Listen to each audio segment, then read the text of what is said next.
Much like Bill Gates creeping on the girls in the office, we're back with some real niche content. It was an island, Andy. A private island. Oh, that's a whole other episode.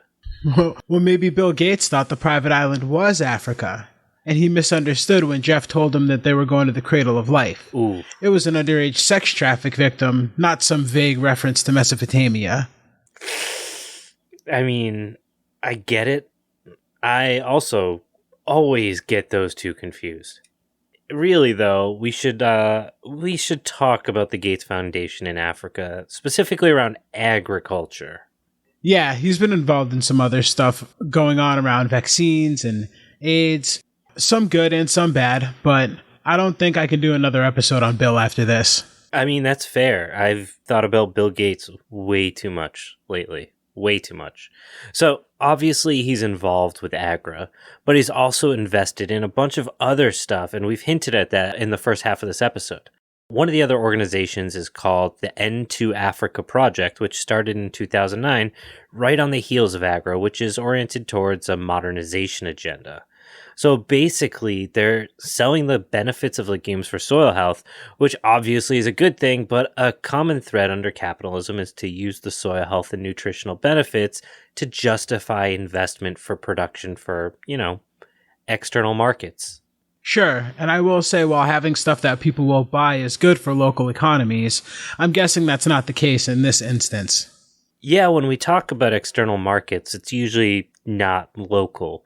And in that process, the local legume crops and varieties that are within existing seed banks and have been grown for generations in these ecosystems are being bypassed in favor of those imported commercial varieties that are developed for industrial feed and processing markets. There it is.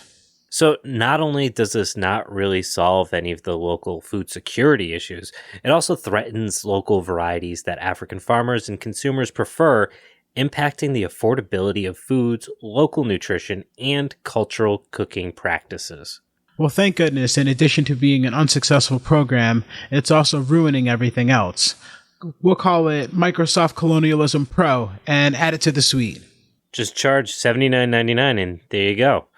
But actually, it's not just that the Gates Foundation does everything in the name of profits. We did this episode to inform you that this gets much worse. Yeah, it gets worse. These are basically rookie numbers at this point. The Gates Foundation also invests time and money to impact how laws are written.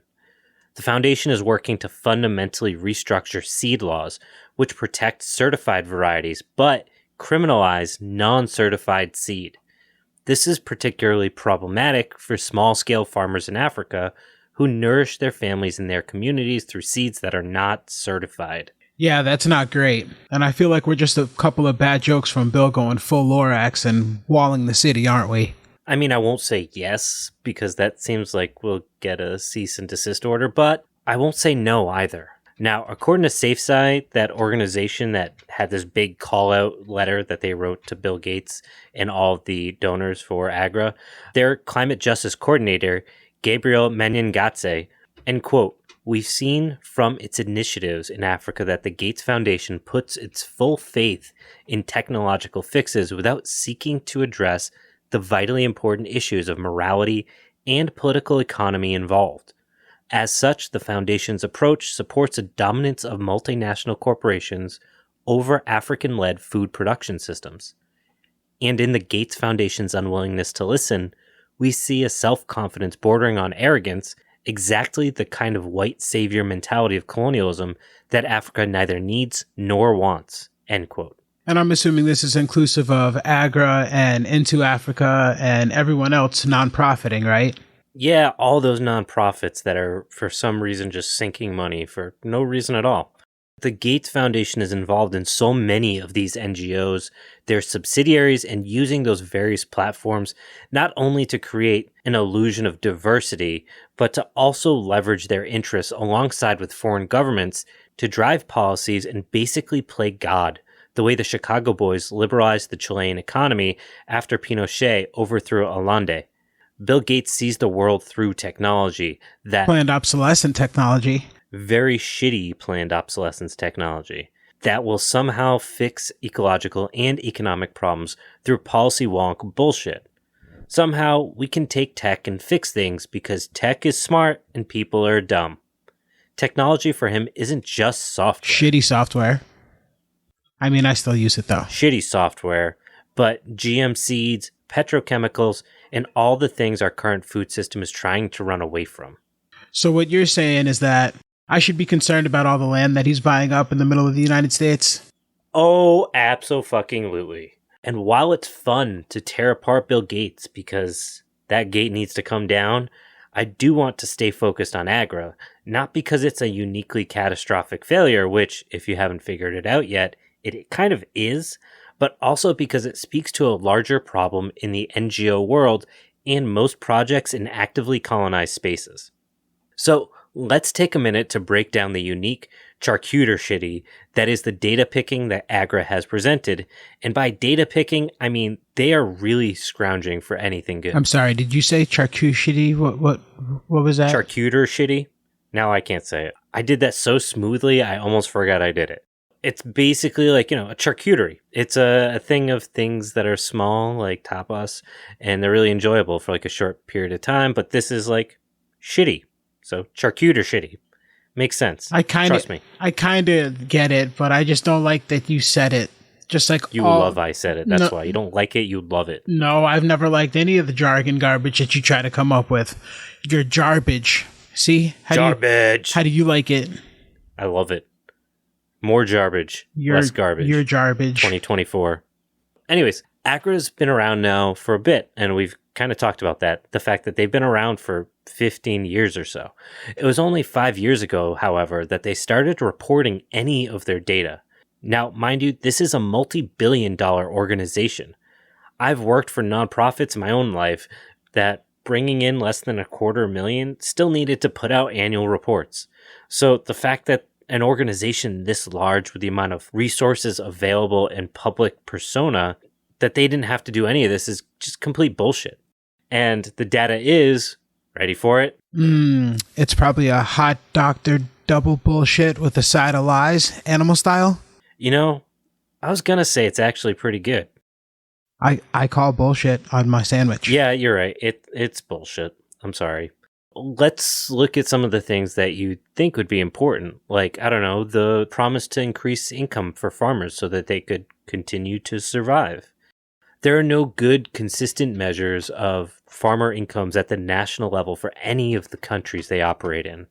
Case studies done by our good friend that we talked about in the previous episode, Tim Wise, as well as the folks at Mathematica, look at Mali, Tanzania, Zambia, and Kenya, and their research showed little benefit to farmers' incomes or food security.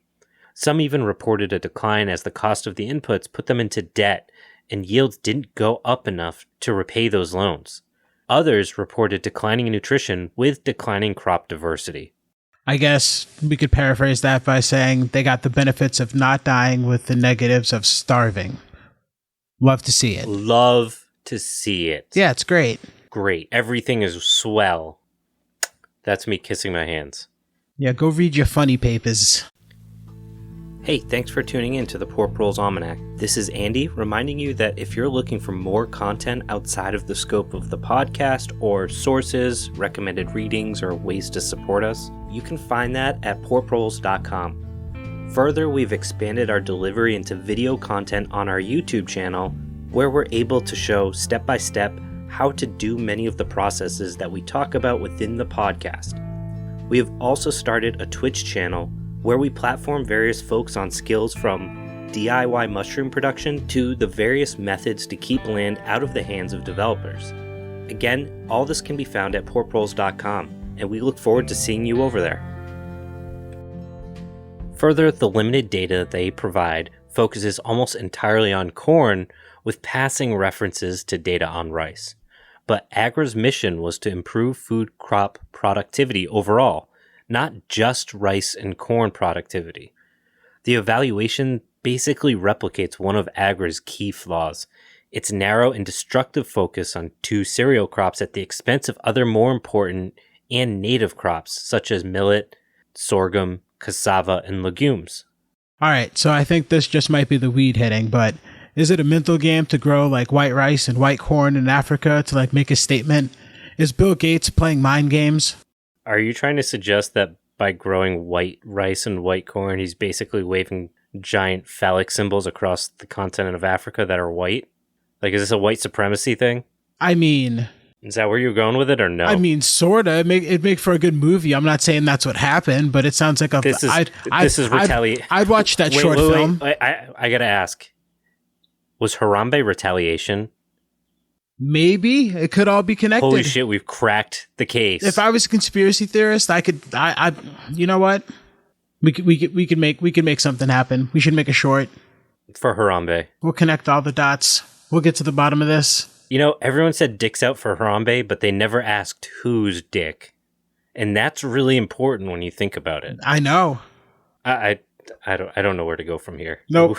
We have gone in a wrong direction. Dom, edit that out. What were we talking about? We were talking about corn and rice, and the failures of their data collection.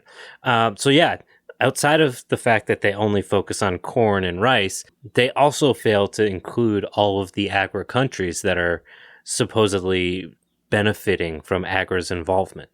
The new and only evaluation that's been released to the public, and only for a short period of time, refers to only 6 of AGRA's current 11 focus countries: Ethiopia, Ghana, Tanzania, Burkina Faso, Kenya, and Nigeria.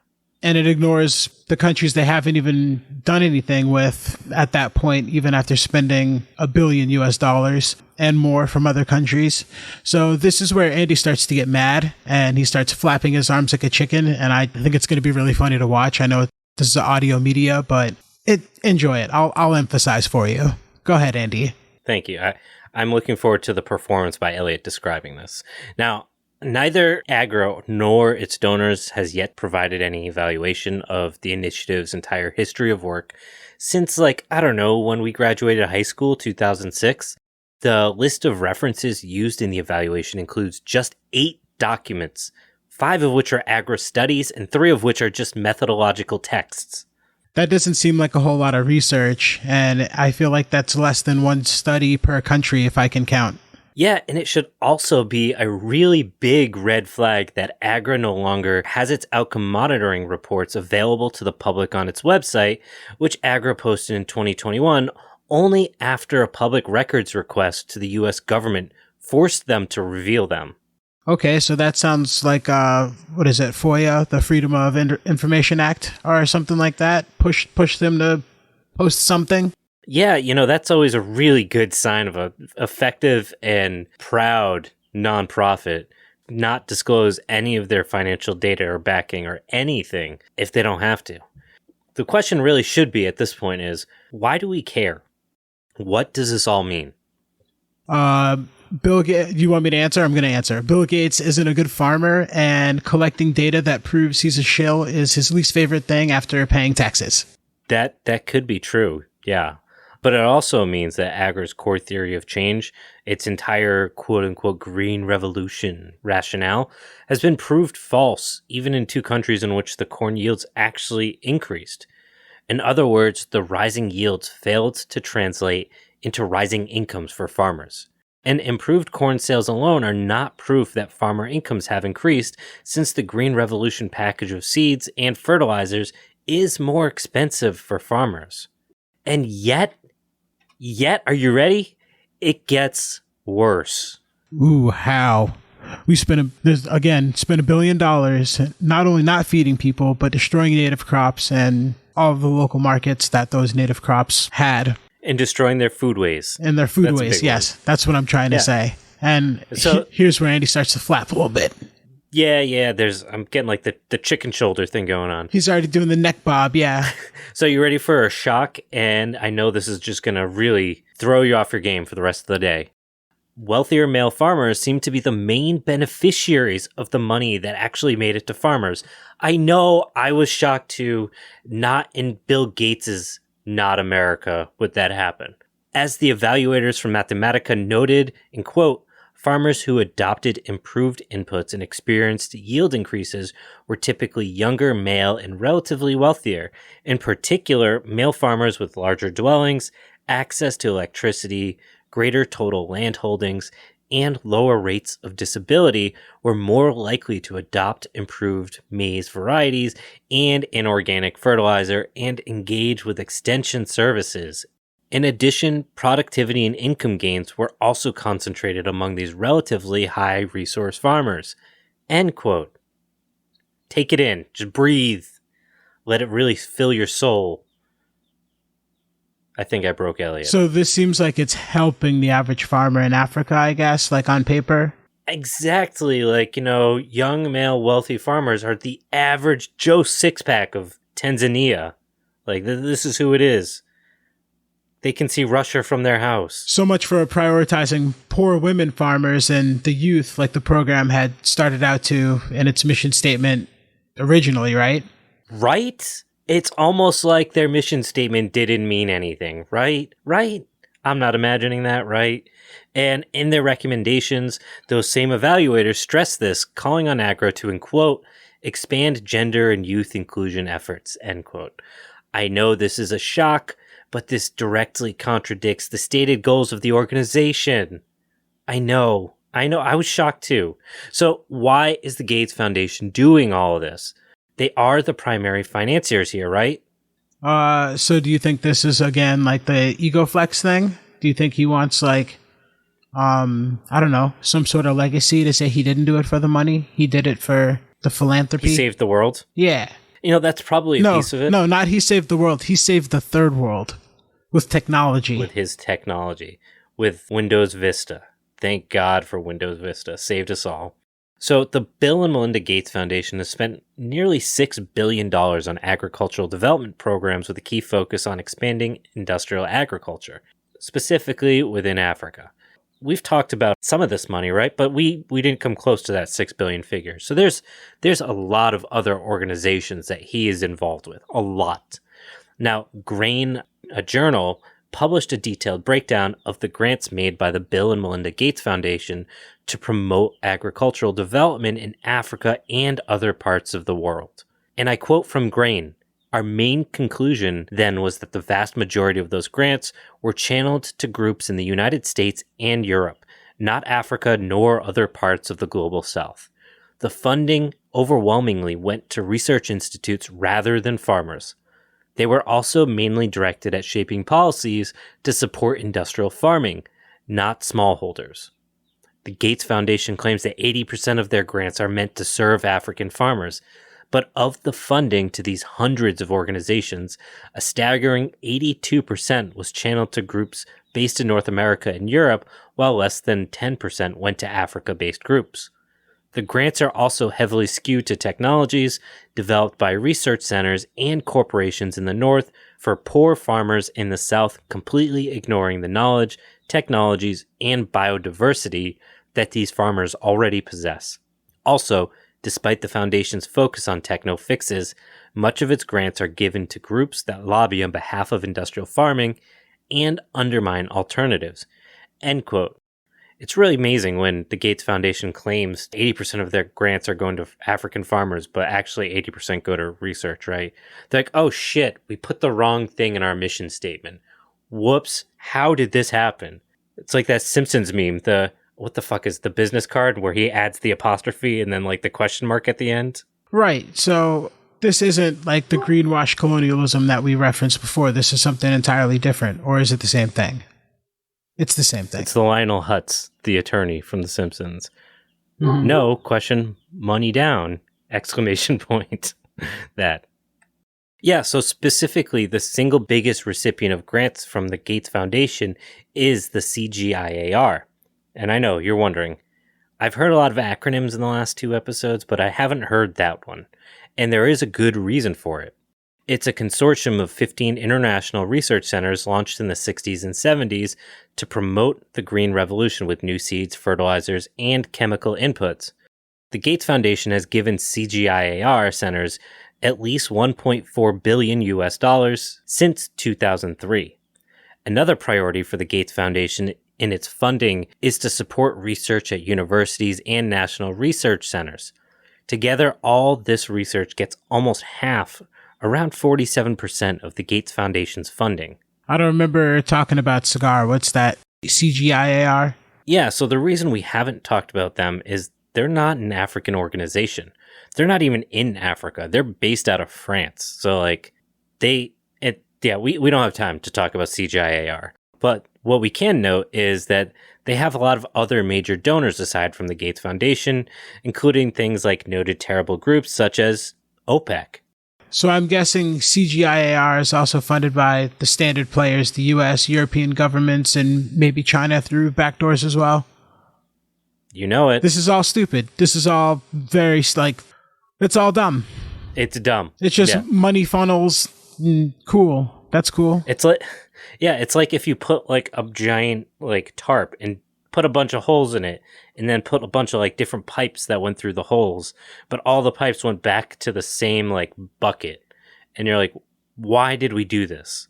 Like it's all going from one spot to the other. I didn't get that. And that's what we're doing. You lost me in that analogy, but I can't wait to play it back and listen to it because it sounded gross. I was envisioning like sand, like going through a tarp and then going through some like PVC pipes and all going to like the same spot. Like remember those cartoons when we were kids, like the old 50s, 60s cartoons where like it was like hyper industrialism and like they would have like all these machines. It would be like, oh, we're going to take this giant tree and whittle it down to like a toothpick. Like those kind of commercials. Yep. Remember back in the day? And everything was just so superfluous. That is what we're doing. The point is that like these are all funded in a bunch of different ways by the same handful of people. And all of this is focused on transitioning farmers away from traditional seeds and crops to patented seeds, fossil fuel-based fertilizers, and other inputs to grow commodity crops for the global markets, which doesn't benefit local people. Now, the foundation says its goal is to, in quote, boost the yields and incomes of millions of small farmers in Africa so they can lift themselves and their families out of hunger and poverty, end quote. I've said that like 6 times because it doesn't seem like they give a shit that that's their goal. Now, what we haven't talked about in all of this is that this is all based on the Green Revolution that took place in India, which inspired the first Green Revolution in Africa that didn't work either. So, yeah. Right, and the Indian people, after the Green Revolution in India that was started and continued by the Gates Foundation, they probably have, the Indian people and the Gates Foundation have different perspectives on the success of that revolution in India, wouldn't you say? Yeah, you'd be pretty correct on that. And this should be really unsurprising, but the Green Revolution wasn't very green. It reinforced a lot of caste issues, caused a bunch of pollution, handed off food systems to corporations. And I don't know if you look at the internet ever, but if you're listening to this, I'm assuming so. You might recall a few years ago, like 1 million farmers in India marching under like a communist flag, threatening to shut down the entire country. Kind of related. Now, obviously, it's a little bit more complicated than just saying like this happened and now 30 years later or 50 years later, all the Indian farmers are communists. Maybe in another episode we can talk about it. And I foresee the future, and we are going to die with a backlog of content that you want to cover. Guaranteed. Dude, when I die, I'm going to have a will, and it's going to be, Elliot, here are the 30 episodes we haven't gotten done yet. We have to finish these. Here's the release schedule. And then there's going to be an amendment that's like, Elliot, here's another 25 episodes that we haven't covered. And there's going to be like 15 of those amendments. I mean, I think all the money in the Patreon, just so people know, if I die today, going exclusively to heavily armored vehicles, explosives, and a map to the Gates Foundation headquarters for, research, for science. You idiot. There goes plausible deniability. Do you like podcasts about a sustainable future? I mean a really sustainable future, not just one where we try and consume our way out of this mess. You're listening to the Board Bros Almanac, so I'm going to assume you do. I'm Scott, and I host the Low Tech Podcast, where we cover our research into DIY, small-scale projects like solar hot water heating, growing potatoes, and loads of other things. When you're done with this episode of the Almanac, why not give the Low Tech Podcast a listen? You can find the Low Tech Podcast on all major apps and YouTube. You can also learn about our nonprofits research at lowtechinstitute.org. And thanks. Anyways, since I'm not going to die today because I did not talk shit about Hillary Clinton, so like I'm good. As long as that's the line right there. You don't do that, you're good. Against this backdrop of agribusiness and interests in private donors, the biggest, again, being the Gates Foundation, there's basically what critics are calling power plays to solidify control over global agricultural policies through that UN Food Systems Summit. You mean the summit where the AGRA president was rubbing elbows and speaking on the future of food in Africa without any actual African representation present at all? That one? Yeah, that one where the AGRA president Yeah, I remember talking about that. was for some reason being the only person that anyone cared about and having basically being treated like its own country. These power plays include proposals for implementing food systems designed similar to what we see in India today, which, as we just talked about, isn't really great and is based on what we see in places like the US, which in some ways has been successful for very specific reasons. And we'll be covering some of that in a couple episodes. But also, this allows organizations to focus on centralizing control over agricultural research centers. And these research centers are also funded by the same standard players through different NGOs. Like an STD and Norgy, you got it. The International Panel of Experts on Sustainable Food Systems described it as, and quote, part of a broader battle of what food systems should look like and who should govern them, end quote. Once you know who the financiers are of these organizations, it's pretty easy to see how these handful of people with different buckets of money to hide the fact that they're dictating everything and have everything to gain from this process. Yeah, and as much as it would be really fun to just say follow the money, that is a piece of it, obviously, because that's literally what we're doing right here. There are also some other subtle ways that they're really pushing policymakers. Now, one recent example is the high-level dialogue on feeding Africa that was held in April of 2021. This forum, funded by the Gates Foundation, shocked, and organized by a number of Gates Foundation grantees such as the African Development Bank, CGIAR, and AGRA, was meant to launch a policy and funding agenda to further push the green revolution into Africa. So out of all of that, knowing that they're all funded by the Gates Foundation and vice versa, back and forth, it's kind of like Bill Gates funded himself. Yeah, it's a weird... through weird collaborations. Yeah, it's like rubbing one out to yourself in a mirror of a mirror of a mirror of yourself. It's just weird. I am not going to sit here and say I haven't done that. Well, you can do what you want. This is America. I mean, you just thought you were being random. I've just been there, man. Hell of a drug. But yeah, so for Bill Gates, it happened to be like 18 mirrors. It wasn't actually 18 mirrors, but the event attracted at least 18 African heads of state and several other high-profile personalities. And almost every single speaker at the event, and I know this is going to be an incredible shock to your system, they were all Gates grantees. This symposium to, exchange ideas on the food or the future of food in Africa, they were exclusively people that were financed by Bill Gates. Oh, that's a good thing, right? That's terrible. That's a very good thing. And this is why Harambe was shot. It's because he found out. And that is canon now. Sorry, everyone. And this is actually how AGRA has managed to maneuver itself from not existing 15 years ago to being basically the main player of agricultural policy discussions across the continent. And of course, we always think about Africa as just being like a continent, but it is a very large continent. So we are talking about like not only a massive landmass or population mass, but all of these things together. And there's no accountability because it's just Bill Gates' money, which is just fucking frightening. So while they're becoming the main player of agricultural policy discussions, the AATF is managing to get legislation adopted to accept GMOs, as seen most recently in Ghana, despite the fact that resistance to GMOs in Africa has remained high. Okay, so you're dropping more acronyms on me. AATF. Is that more of Bill Gates' money coming back to him through collaborations and organizations and money moves? You know it. It's the African Agricultural Technology Foundation, and even by African NGO standards, which, if you haven't noticed, is a really low bar. They're pretty fucked. A 2002 State Department communication says AATF is, in quote, a partnership between, ready for it, USAID. Always allay the funds.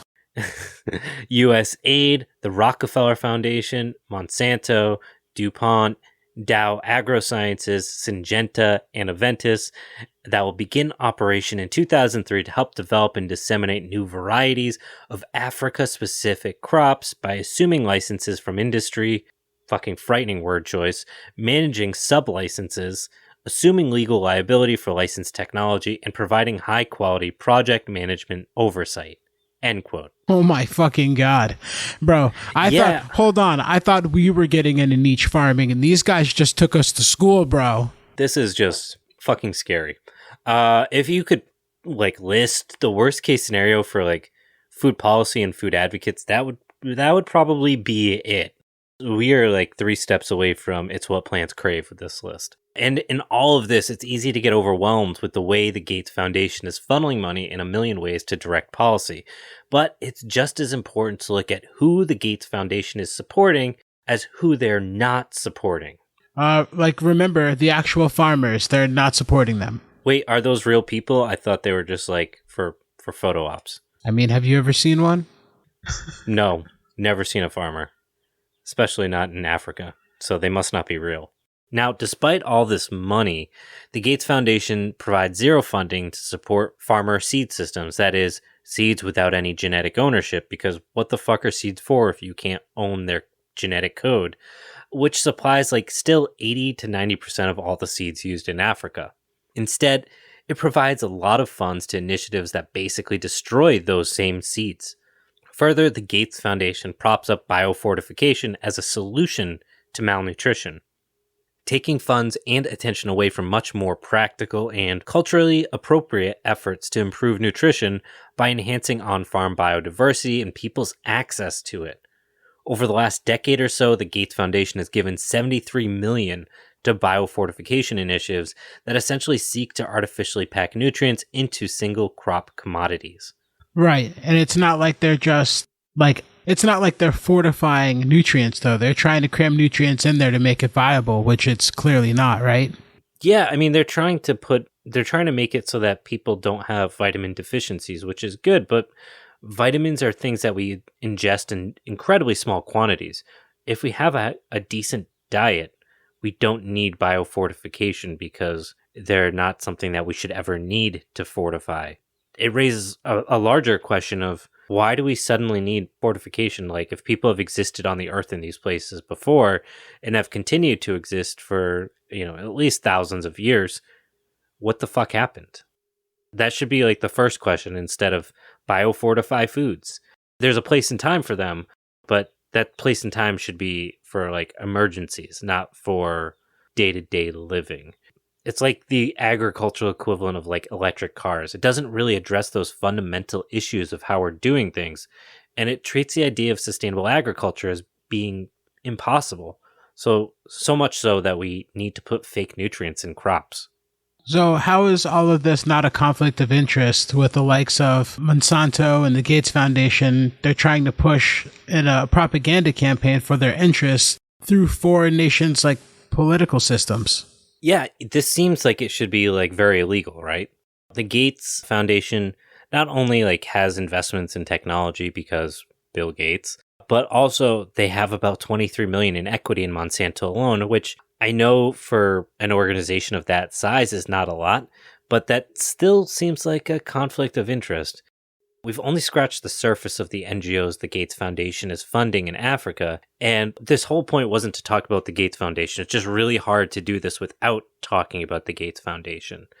And they're actively working to give grants and direct educational policy to advance the technologies and the things that they believe in, which is Monsanto, and they're pushing for those things to get used.